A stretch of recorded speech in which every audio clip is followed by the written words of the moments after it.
ನೀನು ನಿನ್ನ ಜೀವನದಲ್ಲಿ ಏನನ್ನಾದ್ರೂ ಸಾಧಿಸಬೇಕು ಅಂತ ಇದ್ರೆ ಈ 6 ಅಂಶಗಳನ್ನ ಯಾವಾಗ್ಲೂ ಫಾಲೋ ಮಾಡು. 1. ಪರಿಶ್ರಮ.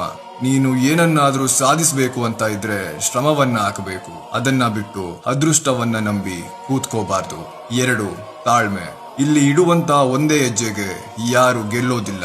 ನಿನ್ನಲ್ಲಿ ಕಾಯುವಂತಹ ತಾಳ್ಮೆ ಇರಬೇಕು. 3. ತ್ಯಾಗ. ನೀನು ಏನನ್ನಾದ್ರೂ ಪಡ್ಕೋಬೇಕು ಅಂದ್ರೆ ಕೆಲವೊಂದಿಷ್ಟನ್ನು ಕಳ್ಕೋಬೇಕಾಗುತ್ತೆ. ನೀನು ಅದಕ್ಕೆ ಸಿದ್ಧನಾಗಿರಬೇಕು. 4. ಗಟ್ಟಿತನ. ಹೌದು, ನೀನು ಸೋಲ್ಬಹುದು, ಆದ್ರೆ ನಾನು ನನ್ನ ಗುರಿಯನ್ನ ತಲುಪ್ತೀನಿ ಅನ್ನುವಂತಹ ಗಟ್ಟಿ ನಿರ್ಧಾರ ನಿನ್ನಲ್ಲಿರಬೇಕು. 5. ಏಕಾಗ್ರತೆ. ನಿನ್ನ ಗಮನ ಕೇವಲ ನಿನ್ನ ಗುರಿಯ ಮೇಲೆ ಮಾತ್ರ ಇರಬೇಕು. ಬೇರೆ ವಿಷಯಗಳ ಬಗ್ಗೆ ಯಾವುದೇ ಕಾರಣಕ್ಕೂ ಕೂಡ ಯೋಚನೆ ಮಾಡಬಾರದು. 6. ಆತ್ಮವಿಶ್ವಾಸ.